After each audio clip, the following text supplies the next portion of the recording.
ప్రభునందు ప్రియమైనటువంటి వారలారా, ఈ ఉదయకాల సమయము ఈ మాధ్యమం ద్వారా మీతో మాట్లాడటానికి దేవుడు నాకు ఇచ్చిన ఈ సమయాన్ని బట్టి వందనాలు. మార్క్స్ వార్త 11వ అధ్యాయము 12వ వచనము నుంచి 14వ వచనం వరకు నేను మీకు చదివి వినిపిస్తాను. మరునాడు వారు బేతనియ నుండి వెలుచుండగా ఆయన ఆకలిగొని ఆకులు గల ఒక అంజూరపు చెట్టును దూరము నుండి చూచి దాని మీద ఏమైనాను దొరుకునేమో అని వచ్చెను. దాని యొద్దకు వచ్చి చూడగా ఆకులు తప్ప మరేమీ కనబడలేదు. ఏలయనగా అది అంజూరపు పండ్ల కాలము కాదు. అందుకాయన ఇక మీదట ఎన్నటికీ నీ పండ్లు ఎవరును తినకుందురుగాక అని చెప్పెను. ఇది ఆయన శిష్యులు వినిరి.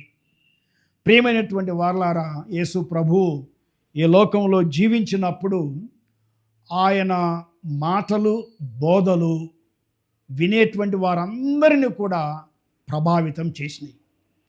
ఆయన మాటలు దయగలిగినటువంటి మాటలు.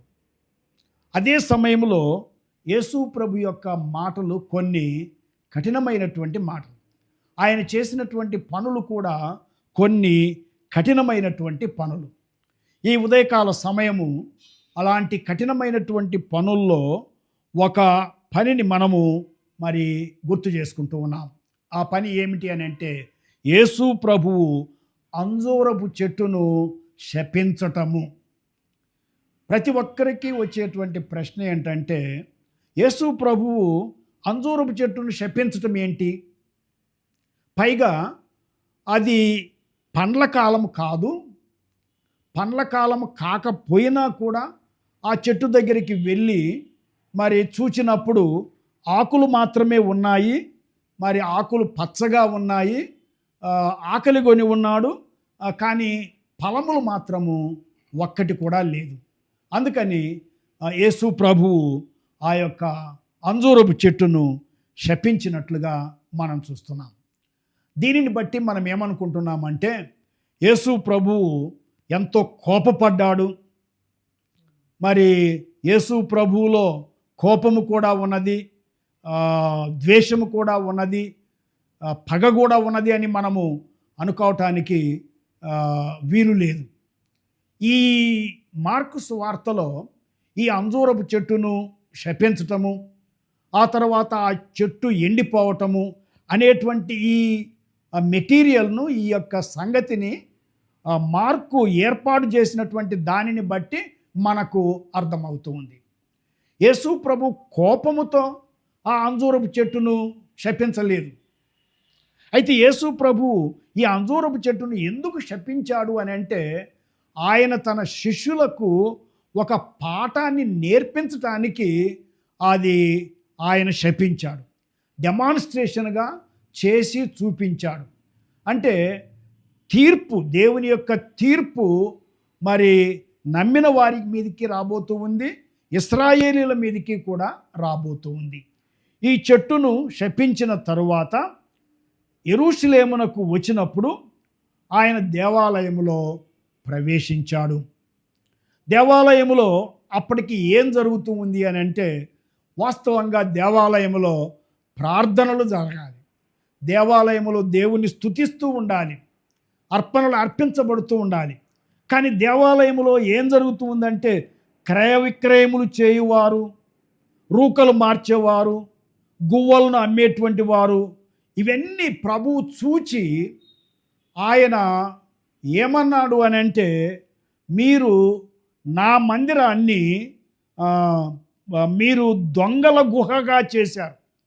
నా మందిరం వాస్తవంగా సమస్తమైనటువంటి అన్యజనులకు ప్రార్థనా మందిరం అనబడును. అనేక మంది ఇక్కడికి వచ్చి దేవుని గురించి తెలుసుకోవటానికి, తెలుసుకున్న వారు మందిరంలోనికి వచ్చి ప్రార్థన చేయటానికి నిలయంగా ఉండాలని ఈ మందిరము ఏర్పాటు చేయబడింది. అయితే అటువంటి మందిరాన్ని మీరు దొంగల గుహగా చేశారు. నేను మిమ్మల్ని ఏర్పాటు చేసుకున్నది, ఇశ్రాయేలీయులను, మీరు నా బిడ్డలుగా ఉండి నా కొరకు ఫలములు ఫలించాలని, ఇతరులకు సాక్ష్యం ఇస్తూ ఉండాలని.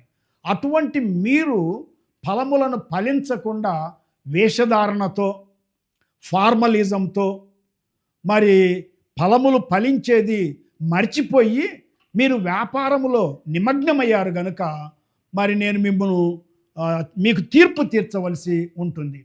కనుక వారికి తీర్పు తీర్చనై ఉన్నాడు అనేటువంటి విషయాన్ని శిష్యులకు అర్థమయ్యేలాగా సింబాలిక్గా మరి తెలియపరచడానికి ఈ అంజూరపు చెట్టును ప్రభువు శపించినట్లుగా మనము చూస్తూ ఉన్నాం. మరుసటి దినాన వారు మార్గమున పోవుచుండగా ఆ శిష్యులు ఆ అంజూరపు చెట్టును చూచారు.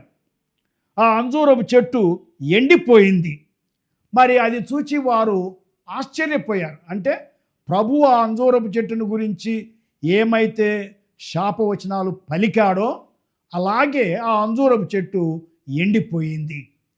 ప్రియులారా, ఈ యొక్క అంజూరపు చెట్టును శపించుటలో మనము నేర్చుకునేటువంటి 2 పాఠాలు ఏమిటి అని అంటే, లేక మరికొన్ని పాఠాలు ఏమిటి అని అంటే, వారు దేవుని దృష్టిలో వారు ఫెయిల్ అయ్యారు. ఎవరు? ఇశ్రాయేలీయులు. ఏ ఉద్దేశముతో దేవుడు ఇశ్రాయేలీయులను ఏర్పాటు చేసుకున్నాడో ఆ ఉద్దేశాన్ని వారు నెరవేర్చకుండా, ఫలములను ఫలించకుండా ఉన్నారు. ఆకారాన్ని కలిగి ఉన్నారు, పైకి భక్తి కలిగినటువంటి వారి వలె ఉన్నారు. దేవాలయం ఉన్నది, మరి యాజకులు ఉన్నారు, అర్చకులు ఉన్నారు, అవన్నీ ఉన్నాయి కానీ ఫలములు లేవు. అందుకని దేవుడు అంటాడు, I'm about to judge Israel అని తెలియపరచడానికి ఈ అంజూరపు చెట్టును శపించాడు. So they have failed in the sight of God అనేటువంటి విషయాన్ని తెలియపరిచాడు. అలాగే మనం నేర్చుకునేటువంటి ఇంకొక పాఠం ఏమిటి అని అంటే, దేవుని యందు విశ్వాసం ఉంచాలి. మనం ఏదైనా కూడా దేవుని చిత్త ప్రకారము విశ్వాసంతో అడిగినట్లయితే అది దేవుడు మనకు చేస్తానని వాగ్దానం చేశాడు. ప్రియమైనటువంటి దేవుని పిల్లలారా, ఈ అంత్య దినాల్లో మనము ఎలాగూ ఉన్నాము, దేవుడు మనల్ని ఏ ఉద్దేశముతో ఏర్పాటు చేసుకున్నాడో ఆ ఉద్దేశాన్ని నెరవేరుస్తున్నామా? నేను నిజమైన ద్రాక్షావళిని, మీరు తీగలు. నాయందు ఫలించని ప్రతి తీగె తీసి పారవేయబడును. మీరు బహుగా ఫలించవలనని నేను మిమ్మను ఏర్పాటు చేసుకున్నాను. కనుక దేవుడు ఏ ఉద్దేశముతో ఇశ్రాయేలీయులను ఏర్పాటు చేసుకున్నాడో, మరి ఏ ఉద్దేశముతో అన్యుల్లో నుండి మనల్ని రక్షించుకున్నాడో ఆ ఉద్దేశాన్ని నెరవేర్చకుండా వేషధారణతోనే మనం ముందుకు సాగినట్లయితే, ఇశ్రాయేలీయులకు ఎలాగూ తీర్పు తీర్చాడో, ఆ అంజూరపు చెట్టుని ఎలాగూ ఆయన శపించాడో, అలాగే దేవుని తీర్పు మన మీదకి కూడా రాబోతుంది. పేతురు అంటాడు, దేవుని తీర్పు దేవుని ఇంటి యొద్దనే ఆరంభమయ్యేటువంటి కాలము ఆసన్నమై ఉన్నది. సో ప్రియమైనటువంటి వారలారా, ఈ ఉదయకాల సమయాన యేసు ప్రభువు మరి అంజూరపు చెట్టును శపించినటువంటి ఆ యొక్క వృత్తాంతంలో నుండి మనం నేర్చుకునేది ఏమిటి అని అంటే, మనము క్రైస్తవులమైతే, విశ్వాసులమైతే ప్రభు కొరకు ఫలించాలి. మనకు కలిగిందంతా కూడా ప్రభువుది. మనకు కలిగినటువంటి సమయము కూడా ప్రభువుది. మనకున్నటువంటి ఆరోగ్యము కూడా ప్రభువు ఇచ్చినది. కనుక ప్రభు పని కొరకు మనము వాడుతూ, వినియోగపరచబడుతూ ఆయన కొరకు ఫలించేటువంటి బిడ్డలుగా ఉండాలని దేవుడు ఆయన వాక్యం ద్వారా నిన్ను నన్ను ఈ ఉదయకాల సమయాన గట్టిగా హెచ్చరిస్తూ ఉన్నాడు. కనుక నీవెవరివైనా సరే, ఏ చర్చికి వెళుతూ ఉన్నా సరే, నువ్వు ప్రభునందు ఫలిస్తున్నావా లేదా, లేని ఎడల దేవుని తీర్పు నీ మీదికి రాబోతుంది అని గుర్తెరిగి ఫలములు ఫలించటానికి నీవు సిద్ధపరచుకోవాలని, మనల్ని మనం సిద్ధపరచుకోవాలని దేవుని వాక్యం ద్వారా మనము హెచ్చరించబడుతూ ఉన్నాము. దేవుడు మనలందరినీ కూడా దీవించి కాపాడునుగాక. ఆమేన్.